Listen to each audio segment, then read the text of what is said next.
Hi everyone, in today's video we're going to be covering before you rank up, know the consequences that can occur, especially when there's no 2x drop. So let's go ahead and jump right into this. This is going to be some footage where I was farming for the sun amulet. Note here what is happening. I'm spending hundreds of stamina in order to get minimal drops during no normal 2x drop. I know it was announced, we'll cover like all the patch stuff later, but I just want to showcase why it is so difficult in order to upgrade characters when there is no normal 2x drop. Note the normal 2x drop is going to be occurring May 19th, and look at the hundreds of stamina that I'm spending. I have spent roughly, technically, 700 to 1,000 stamina. I wasn't really like back checking the math and stuff. Feel free to look at it. It's absolute pain. That's just for one item that requires 30 pieces that is gold. And now I'm going to attempt the same thing with Cowrie. As you can see here, I did like the full 30 since I had 0. And watch at how many I get out of 30 runs. I get like 15, something like that. So I get half the amount that I really want, and which is why normal 2x drop is so efficient, so much better. And right now isn't really the time to refresh. But some of you are probably wondering, Bork, are you going to be refreshing? Yeah, because I'm a CB player and I want to get my gear up as soon as possible, but I'm not going to be going that crazy. You can see here, this is my hard team because folks wanted to know what team I was using. Note the important parts is that Yui and Miyako is here. Kokoro and Shori, I feel like you can replace them, but Shori, she deals like a lot of damage. That's why I kept her. I'm sure you can run Suzuna. It might turn out a little bit better. The key position is position 3 with Akari. Now, the reason why Akari is so important is because Yukari can replace Akari. All Akari does is do like a substitute heal and provide a little bit damage. It doesn't really matter as long as that character is a little tanky who can take some hits. Akari at 5-star definitely can. Yukari at 3-star, I believe she'll have some sort of the same functionality, but her damage might not be as great, obviously, as a 5-star Akari, right? So you can see here what's going on. We essentially took down the Akino right there, and once the bosses does his thing, Shori right here with the big damage, pretty awesome right there. As you can see, we are doing pretty well. We're staying alive, and Akari's UB helps us keep us alive with Yui's heals and all that stuff. And Miyako pretty much just tanking all the damage. I'm not sure if like she's necessary at 4-star, but that's essentially the team I used, and now I am going to be farming the hard shards for Akino. I feel like it's necessary. Some folks were saying the lunar bracelet isn't that great, and here I'm claiming the rest of the stamina, and I'm going to be using it in order to pretty much do more things. And yeah, it's just like a stamina fest with what's occurring and everything. It's just really crazy trying to figure out which units to upgrade and whatnot, right? So with that being said, let's go ahead and go back here. And now we're going to be covering what I'm going to be doing specifically now that I know like I've raised like Cowrie and Makoto, all right? So this is specific towards, rank ups. Now, some of you are probably wondering, why are you raising Ilya if you are a more CB oriented person? Well, Ilya is actually going to be great for CB. We'll talk about like why, Ilya is going to be so good, but I posted this in the Google spreadsheets as always. We'll talk about the reasons why each character is here, but I think Makoto and Cowrie is a little bit obvious. Makoto being the best defense break, Cowrie being the best single target, and then Ilya, of course, is going to be great for the Magic teams, but also will help me keep my rank somewhat in PvP. I know I'm focusing on both, but this is the team that I'm going to attempt to build at the bottom.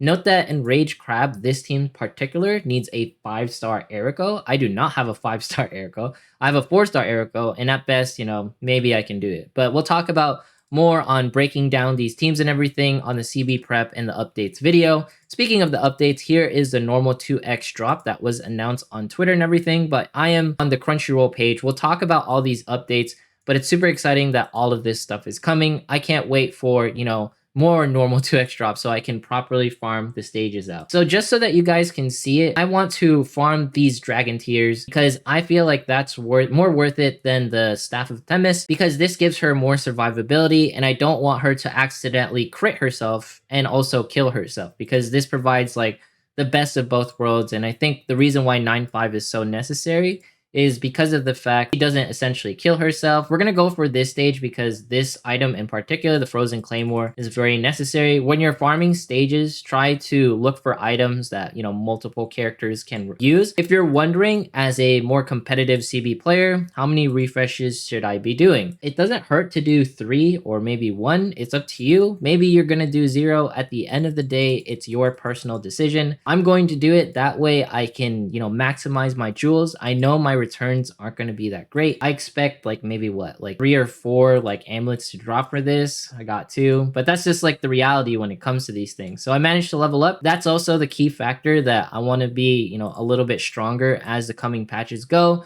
because that way I can be, at a higher level as soon as CB drops. And yes, I'm still going to be spamming stamina, but that means I'm a little bit stronger skill wise as soon as CB drops. So let's go ahead and go back and farm more of these like little dragon tears things. And I'm probably going to stop after I get this specific item because I don't feel like it's necessary in order to push it a little bit farther. I know that I'm just going to use 10 because I know I have like 8 left and stuff. But at the end of the day, look at these abysmal drop rates. I just really want to focus on how terrible the drop rates are without like normal 2x. All right, make sure to buy all these stuff like the potions specifically and any items that you don't have 100 copies of. So for example, I don't have 100 copies of this one, so I'm going to be buying that out because who knows, maybe future characters will need it. I don't like buying everything out because I don't need everything. If I have over 100 of something, I don't feel like I need to buy more copies of that piece of gear because mana, it is indeed finite. So hopefully with this 60 stamina right here, we can get a little bit more. If not, that's absolutely okay because I foresee that coming. All right, so we got 3 left and we'll probably farm that all off screen and stuff. Just so you guys can see it one more time, this is going to be like my farm strategy. Story is going to be very important. I know Mimi isn't here, but that's just because I don't see Mimi on any of these teams. I'm sure that you can run Mimi on one of the teams. Just note that Eriko at 5-star is stronger than her and gonna be somewhat able to live. But Mimi not being here, maybe she'll be an experimental unit that might be good as we flow more into CB. All right, let's go ahead and jump into a bit of arena and talk about the clan battle announcement. How do I feel about clan battle and all that stuff? All right, let's go ahead and fight this one because I feel like this is a no-brainer for me. But like as far as like clan battle being announced and of course CB rewards were also given, I hope Crunchyroll really does, or Side Games provide some sort of compensation for the magnificent amount of errors that's been taking place, just because it really griefs the community and sort of makes us pit ourselves against each other. And I know like some folks are like, they're doing their best, but at the same time, it's been ongoing for a couple of months now. I know a lot of players are sort of tired with like this sort of shenanigans that Crunchyroll is like sort of doing by Side Games, right? Overall, I'm excited for clan battle that's going to be appearing with the crab because technically we have all the pieces to properly run a magic team. With Ilya on board, that is going to be providing a significant amount of damage, not to mention Misato will also be helping out in like dealing more damage and everything. I'm not sure if we can beat this team, probably not, but let's go ahead and try it. I'm really excited though to see how Ilya will perform. Is the magic team going to be legit? Or is it all just a meme at the end of the day? Because obviously Ilya is a monster in PvP,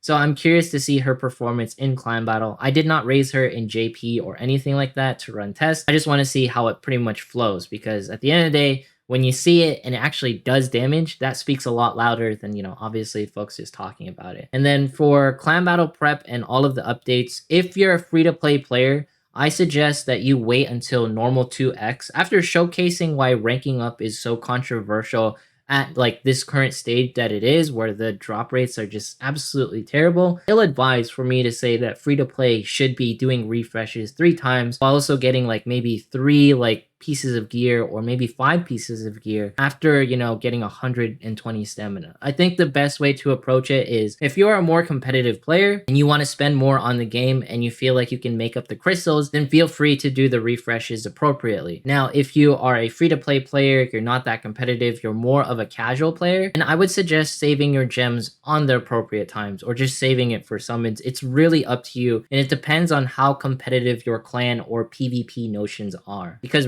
refreshing at the end of the day is the strongest form of progression within Princess Connect. If you do not, try to do any refreshes whatsoever as a free-to-play, I feel like you're more into the waifu collecting aspect, waifu over meta, which I greatly understand. Just note that you should be pulling for the waifus that you want, and you should also have the mentality of not wanting to rank highly in every single form of content, such as PvP and clan battle. Because at the end of the day, when it comes to PvP and clan battle, yes, people sweat, Yes, people spend more money. No, you do not have to spend more money in order to be competitive in clan battle, but you have to be highly organized in order to pull it off, because not just anyone can figure out the team comps and not anyone can just like make everything work. So right here, we're probably going to lose, but we managed to get down to the Kyoka. That is pretty impressive nonetheless. Maybe if I ran a different tank instead of Miyako, I would have won that one, but I didn't know what the last team was. But hopefully this advice with the rank up stuff and seeing how far like Kaori's like gear went after spending roughly like 700, 800 stamina just to get this one amulet, I hope you understand that normal 2x is the place to be, and that's where you should wait for. And upgrading multiple characters at once is absolutely not worth it, especially when it costs like 700 to 1000 stamina just to get one piece of gear that may have like 30 fragments on it. Anyways, if you made it this far in today's video, consider subscribing, dropping a like, leaving a comment, follow me on Twitch, follow me on Twitter. Once we hit 20,000 subs, we're doing a giveaway. Thanks so much for watching. Have yourself a fantastic day, and I will see you in the next one.